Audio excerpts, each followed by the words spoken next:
We are ghosts. We aren't afraid of death. But is Ubisoft's latest game afraid of death? Ghost Recon Breakpoint. Well, I guess I gotta talk about this thing.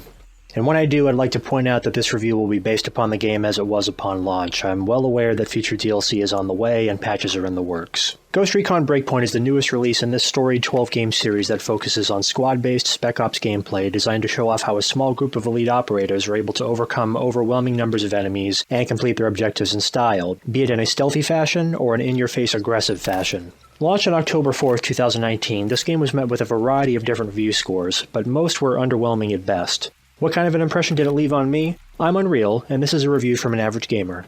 The trailers for this game were certainly hyping me up for this release. The initial announcement of this game had an explanation of the game's mechanics that made me a little nervous, to be quite honest. It sounded like the game would be more of a wilderness survival simulator than your average third-person shooter, and I wasn't necessarily looking forward to that. However, further trailers and some gameplay footage changed my mind, and just prior to release, I put down my hard-earned money for a copy of this game. This particular game is a continuation of the story from Ghost Recon Wildlands, the previous entry, which, upon its release, was much better received. Breakpoint follows a couple of the main characters from the first game, mainly focusing on you, obviously, the squad leader, Nomad. The basic premise boils down to you and your division being sent on what may be a search and rescue mission where you are to be helicoptered to a large island that is inhabited by members of a large technology corporation, led by an eccentric wealthy tech genius, reminiscent of someone like Elon Musk in the real world. As your helicopters approach, a strange force knocks your aerial transport out of the sky, sending you and your comrades tumbling down to Earth, resulting in a crash landing in what turns out to be very hostile territory,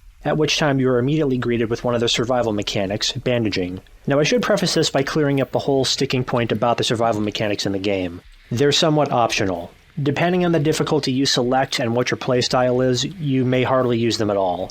The basics revolve around bandaging, drinking water, and crafting food or other items to give your character an advantage, be it for experience gain, weapon usage, stealth effectiveness, etc. You also have the ability to change things about your character up, whip out a vehicle, rest stop, or edit your loadout in a more detailed fashion by visiting bivouacs, basically small improvised military shelters. These are dotted around the map and need to be discovered by exploring, but once you do, you're able to fast travel around the map using these, making your travel much, much easier. The reality of the survival mechanics being survival light was perfectly fine with me, but it certainly seemed to bother a lot of other players who were expecting something different, and understandably so, considering how the game was presented to players prior to launch. But to further disappoint players, for some reason the ability to squad up with 3 other AI teammates was removed completely from the game, despite being present in Ghost Recon Wildlands. Why did they do this?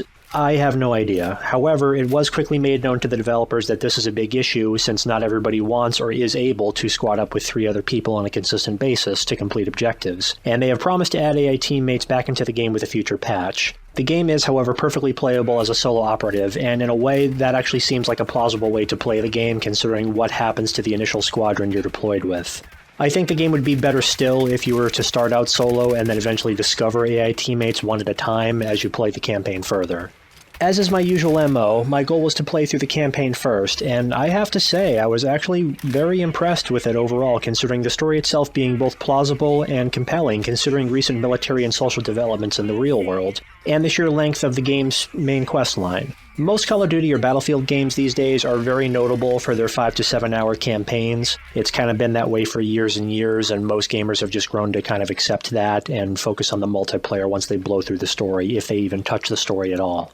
With only a handful of side quests completed, this single-player run in Ghost Recon Breakpoint took me about 35 hours in total, far more than I expected. The gameplay itself is very reminiscent of other Ubisoft games such as Ghost Recon Wildlands for obvious reasons, Far Cry 5, and The Division 2. I think the general impression of this game, as described both by GameSpot and Kotaku, is that this is a Ubisoft sampler platter, basically combining stuff from all of their other games and rolling it into one, which makes the game very easy to pick up for people who have played any of the other aforementioned titles. But in a sense, it also robs the game of having an identity of its own. Getting into the individual properties of this game, the voice acting is fantastic during cutscenes, and the characters' facial expressions match up pretty well with the dialogue. Now, whether that's a result of motion capture or just well pre-planned animation design, I'm not sure, but it's appreciated and it helps you keep more invested in the storyline.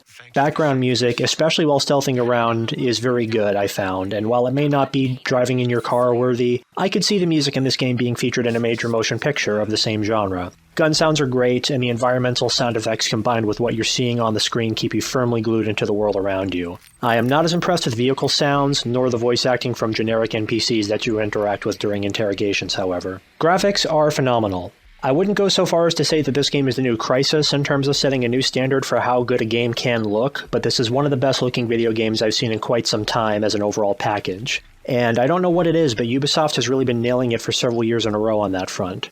What I can say is that with the Far Cry titles, it's made sense for years, as they've been based off a modified version of the Crysis engines, which generally look very nearly as good, but perform far better, and can look great even with computers that don't cost $2,000 to $3,000. So considering their abilities in that series, I would expect similar results in their other titles, and they haven't disappointed. I'm in love with the environmental effects and the map design itself. The tall grasses flow back and forth with the direction of the winds. You can see snow-covered or muddy areas cover your clothing as you crouch, go prone, or hide yourself from enemy combatants or flying drones overhead. Character models are great looking with what appears to be high polygon count models, good textures, great facial expressions, and whatever motion capture was done looks realistic enough for me. The real debate between fans versus critics is going to be the gameplay itself, and rightfully so. The controls make the game feel very similar to The Division 2 if you were to pick another Ubisoft game to compare it to. It has a similar cover system, and shooting mechanics feel about the same, though in this game you have the option of switching to first-person view, which feels far more natural than it does in the first-person view mode of, let's say, Grand Theft Auto. Stealth and enemy detection feels somewhat similar to Far Cry 5, but your ability to hide from enemies is much better in this game, and you will need to use it unless you feel like being turned into Swiss cheese each and every time you come into contact with enemies. From personal experience, I can say that it starts to become annoying if you approach the game that way. Part of that is because enemies are ruthless. The AI soldiers on the ground can be stupid, easy to fool, and sometimes easy to take down with well-placed shots, but the drones you are constantly hounded by and the waves of backup can be challenging to deal with in some cases, to downright frustrating in others. As high-altitude drones approach, you do best to drop what you're doing and hit the dirt, not just by going prone, but by using another key to actually cover yourself with the environment around you. Your character will roll around in whatever mud or snow may be nearby, helping to blend themselves in with the environment. And when the danger is past, you don't come up looking squeaky clean like nothing ever happened. You still have all of that crap on you, which adds a little bit of realism which wasn't lost on me. In addition, you also have a stealth swim option, and when using vehicles, you do best to travel at certain altitudes or go certain routes depending on what your objective is, lest you invoke the wrath of an AI drone swarm, surface-to-air missiles, or enemy patrols on the ground. Ground vehicle mechanics are pretty sloppy in my opinion, especially for motorcycles, and although I understand Ghost Recon Breakpoint isn't a driving game, the fundamentals of how a vehicle operates shouldn't be too hard to replicate for a development studio with this big of a budget. The bright spot, however, is that helicopters are very easy to fly for first-timers, and they can get you across the map very quickly if you don't have any necessary fast travel points unlocked yet. And the helicopters are great fast travel point unlocking tools for that matter, as all you have to do is be in the general vicinity of the bivouac you're looking for.